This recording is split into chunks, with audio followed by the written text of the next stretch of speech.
여러분 안녕하세요. 반갑습니다.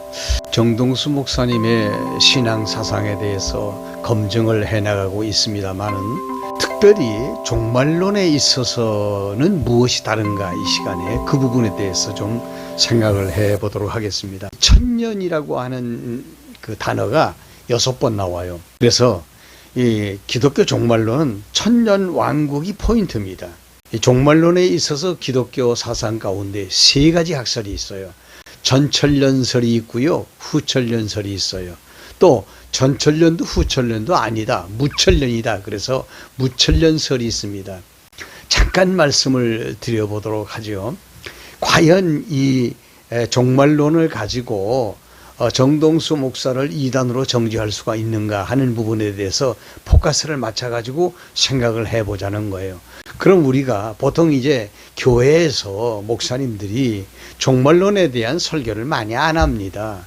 종말론에 대한 설교를 하시는 목사님들은 좀 제가 볼 때는 좀 특별하다 이렇게 보여지는 거죠. 왜냐하면 일반적으로 종말론 설교를 많이 안 하거든요. 까딱 잘못하다 보면은 이단성이 있느니 뭐 2단이니 3단이니 시비에 걸리기 딱 좋거든요. 그래서 목사님들이 일부러 회피하는 부분이 바로 이 종말론적인 부분입니다. 그러나 분명한 것은 피조 세계는요, 시작이 있고 끝이 있어요. 그러니까 시작은 창세기 때 시작했는데 끝은 요한계시록에서 마치거든요. 그러니까 시작을 했기 때문에 마지막이 있다라고 하는 것이 이게 종말론적인 기독교 세계관이에요. 그렇게 본다면 종말론이라고 하는 것이 기독교에서 얼마나 중요한 위치를 차지하고 있다는 것은 누구나 다 인식하고 있는 부분이거든요. 간단하게 3가지 이 학설에 대해서 말씀을 좀 드려보죠. 제일 먼저는 뭐냐면요, 전천년설입니다. 이 전천년설이라는 것은 예수 그리스도의 하나님의 나라, 즉 천년 왕국이 이 땅에 오기 전에 예수님께서 재림하신다는 거예요. 그러니까 천년왕국 전에 오신다. 그래서 이거 전천년설이라 이렇게 이야기를 합니다. 7년 대환란이 있기 전에 예수께서 재림하신다 하는 것이에요. 그래서 예수께서 그때는 언제 재림하시느냐? 공중에 재림하신다. 그래서 성도들이 공중에 재림하시는 주님을 향하여 휴거를 한다. 예, 교회가 들림을 받는다. 그런 얘기죠. 그러니까 이런 이야기들이 바로 전천년설입니다. 그 다음에 후천년설은 뭐냐 하면요, 예수 그리스도가 천년 왕국이 지나고 난 다음에 오셔서 백보자 대심판을 여시고 산자와 죽은 자를 심판하신다, 그거예요.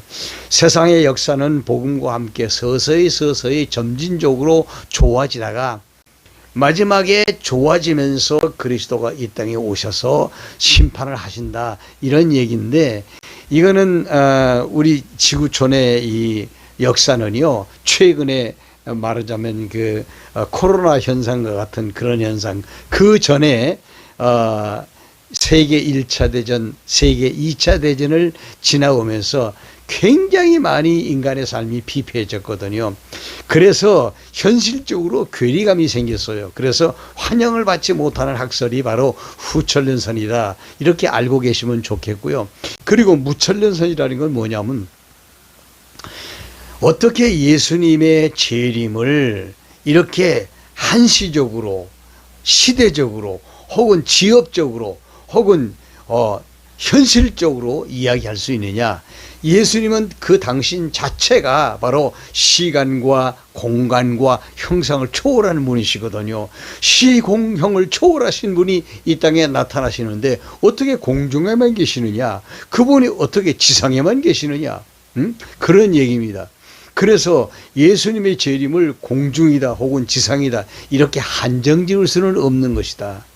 그렇게 주장하고 이야기하는 부류의 사람들이 무천년주의자들입니다. 그래서 예수님의 재림과 관련해서 천년 왕국은 보다 더 영적으로 접근을 해야 된다, 그렇게 말하는 사람들의 주장이에요. 사실상은요, 전천년 사상도 굉장히 일리가 있어요. 얼마나 명쾌합니까? 시대를 나누어 가지고 공중이다 지상이다 그렇게 이야기를 해서 조리 있게 이야기를 한다면 그 상당히 설득력이 있는 거죠. 정동수 목사님의 종말론과는 전천년주의 사상이에요. 그러니까 예수 그리스도가 공중에 재림하신다. 성도들은 7년 대환란 통과하지 않는다. 얼마나 좋고 얼마나 설득력 있습니까? 그렇게 되면 얼마나 좋겠습니까? 네, 그거예요. 근데 그걸 가지고 이건 잘못되었다, 이렇게 이야기를 하면서 정죄할 수는 없는 일이라는 거예요. 지금 목사님들 가운데서도 상당히 많은 숫자가 전천년 사상에 이제 묶여 있는 분들이 너무 많습니다. 후천년 사상을 가지고 있는 분들은 많지 않고요. 그리고 무천년 사상 가지고 있는 분들도 굉장히 많이 있습니다. 어쩌면 이 무천년 사상은 마틴 루터, 종교개혁자 마틴 루터의 사상이고 칼빈의 사상이 이 무천년 사상입니다. 그렇게 보니까 상당히 많은 수의 목회자들이 무천년 주의를 지향하고 있다는 것도 여러분들이 알아두셨으면 좋을 것 같아요. 왜 그런가 하면은 구약은 육적인 것이고 신약은 영적인 것이다. 구약은 모형적인 것이고 신약은 실체적인 것이다. 그렇게 봤을 때에 이 구약의 언약이 사실은 다윗 왕국을 통해서 하나님의 나라가 모형적으로 이루어졌다, 이렇게 우리가 이해하고 있거든요. 이게 일반적인 이해예요. 그런데 신약에 와서는 그리스도를 통해서 실체적으로 이루어지는 나라가 바로 신약의 나라다. 그렇게 봤을 때 신약의 나라를 구약에서처럼 물리적인 나라, 현상적인 나라, 이런 나라로 접근해야 되겠느냐 하는 거죠. 보다 더 예수 그리스도 자신이 시간과 공간과 형상을 초월하는 분이기 때문에 그분이 경영하시고 진행하시고 섭리하시는 나라도 역시 영적인 부분에 대한 접근이 그래서 필요한 것이 아니냐, 그렇게 이야기를 합니다. 창세기 1장 28절을 하나님의 나라에 대한 언약으로 보거든요. 하나님의 나라에 대한 언약을 지금도 문화명령으로 보는 분들이 많이 있어요. 근데 문화명령은 제가 볼 때 아닙니다. 언약이 맞습니다. 창세기 1장 28절, 이걸 하나님이 아담에게 언약으로 주셨어요. 앞으로 메시아, 즉 그리스도가 여자의 후손으로 와서 자손 땅 통치라고 하는 이 언약을 이루어 주실 것이다. 이게 구약의 언약이에요. 그래서 구약은 메시아 언약이 어떻게 진행되는가 하면 창세기 1장 28절로부터 시작해서 아브라함에게 언약한 이 3대 언약, 이게 뭐냐면 자손 땅 통치, 이게 하나님의 나라 언약이잖아요. 그 아브라함에게 언약한 그 언약이 다윗 시대에 와서 모형적으로 성취가 됐어요. 그러니까 아브라함의 3가지 언약, 자손 땅 통치라고 하는 국가 언약, 나라 언약은 다윗을 통해서 완성이 됐어요. 그 다음에 다윗 이후에 하나님께서 다윗 왕국을 어떻게 섭리하시는가 하면 1000년 후에 이 땅에 오실 메시아, 즉 그리스도가 오시는 것을 기점으로 해서 다윗의 나라를 쇠퇴하게 만드시는 섭리를 하십니다.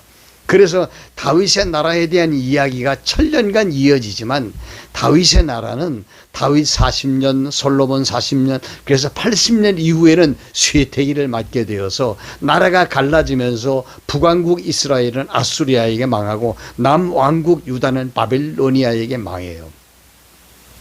이러한 역사적인 아픔을 1000년 동안 간직한 것이 다윗 왕국의 역사에 대한 내용입니다. 그러면 이제 그 뒤에 그리스도가 이루시는 1000년 왕국, 1000년이라고 하는 거, 이거는 꼭 이 1000년이다라고 하는 문자적인 해석을 해야 되겠는가? 이거는 예수 그리스도가 식공형을 초월하시는 분이기 때문에 이거는 보다 더 영적으로 해석을 해야 된다. 그래서 무천년주의는 뭘 말하는가 하면 예수 그리스도의 탄생과 함께 그리스도가 재림하시는 시점까지의 교회 시대를 1000년으로 보는 거죠. 상당히 일리가 있어요. 언젠가 제가 이 부분에 대해서는 좀 더 심도 있게 말씀을 드릴 기회가 있을 겁니다. 오늘은 여기까지 해야 되는데 그러면 목사님은 뭡니까? 그렇게 묻는다면 저는 전천년설에 대해서 먼저 알고 있었어요. 왜 그런가 하면 우리나라 선교사님들이 와가지고 전철연선을 먼저 전파를 했어요.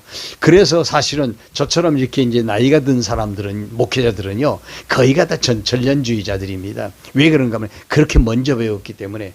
그렇게 배우고 나니까 문제들이 굉장히 많아져요. 굉장히 논리적인 것 같아서 굉장히 처음에는 쉽게 접근을 하지만 전철연 사상은요, 예, 상당히 문제점들을 많이 안고 있다. 저는 그렇게 봅니다. 왜 그런가 하면 문자적 해석은 상당히 위험스럽거든요. 사실은 성경은요, 의미로 분석하고요, 문자로 분석하는 게 아니라 사실은 깊이 있게 분석하려면 영적으로 분석하는 게 맞아요. 물론 여기도 함정이 있긴 있습니다. 그러나 이 무천년설이 굉장히 지금은 매력적으로 다가오고 있습니다. 왜 그런가 하면요, 구약은 모형적 언약이 성취된 것으로 봐야 되고 신약은 실체적인 언약이 성취되는 것으로 보아야 되는데, 사실은 구약에 있어서 다윗 왕국과 같은 완벽한 왕국이 신약에서 이루어진다. 사실은 논리적으로는 그렇게 설명이 가능해요. 예를 들자면은 에덴 동산, 이 아담이 범죄함으로 말미암아 문을 닫았지. 저쪽 끝에 계시록에 가서 보면 천년 왕국이 나오잖아요. 그럼 천년 왕국이 에덴 동산에, 문 닫아버린 에덴 동산의 회복으로 본다면 구조적으로 맞고요. 그리고 이 땅에 예수 믿는 사람을 하나님의 자녀로 보고, 그리고 땅끝까지 복음을 전파하는 땅끝 전도를 배경으로 하면 땅 정복이라는 것이 맞긴 맞죠. 예. 그리고 그리스도의 재림과 함께 통치가 이루어진다. 이게 맞는 이야기인데, 사실은 좀 더 깊이 생각하면 아직 땅 정복이 더 남아 있느냐, 아직도 자손이라고 하는 그런 부분에 대한 언약의 성취가 더 남아 있느냐. 왜냐하면 더 구원받아야 되니까. 그러면 그리스도가 재림하지 않았기 때문에 그 통치가 아직 완성되어진 것이 아니지 않느냐, 그렇게 생각할 수 있거든요. 그러나 보다 더 영적으로 말하면 그리스도 안에서 이 모든 것들이 다 이루어지는 겁니다. 그러니까 예수 그리스도가 자손이고요, 예수 그리스도 자신이 생명의 씨가 돼서 사람들의 마음밭을 어떻게 합니까? 마음밭에 심겨지게 되면 이게 땅 정복이 되는 거거든요. 지금 전도하는 시대에 있지 않습니까? 예. 그리고 그리스도가 재림하심으로 말미암아 통치가 이루어진다, 이렇게 말할 수도 있어요. 논리적인 설명이 가능해요. 그러나 그리스도는요, 하늘에도 계시고 땅에도 계시고 온 우주에 충만하신 분이 그리스도입니다. 그 그리스도의 통치권이 미치지 않는 것이 없어요. 그렇게 보면 그리스도의 통치는 이미 실현되고 있다, 이렇게 보는 거죠. 뜻이 하늘에서 이루어진 것처럼 땅에서도 이루어지리라. 이미 이루어진 사실에 대한 전개가 이 땅에서 이루어지고 있기 때문에 사실은 그리스도 한 분으로 말미암아 자손 땅 통치가 이루어진 것으로 보아야 되고, 지금 이 땅에서는 이루어져 가고 있는 것으로 보아야 됩니다. 이러한 내용들을 여러분들이 염두에 두신다면 무천년설도 상당히 매력이 있다, 이렇게 보여질 겁니다. 제가 말씀드리고 싶은 것은 이걸 가지고서 누구는 이단이다, 누구는 이단이 아니다, 그렇게 이단을 정죄하는 잣대로 쓸 수는 없다는 것입니다. 오늘은 여기까지 합니다. 여기까지 따라와 주셔서 감사합니다. 좋아요 버튼 꼭 눌러주시고, 구독 안 하신 분들은 구독 버튼 눌러주시기 바랍니다. 고맙습니다. 안녕히 계세요.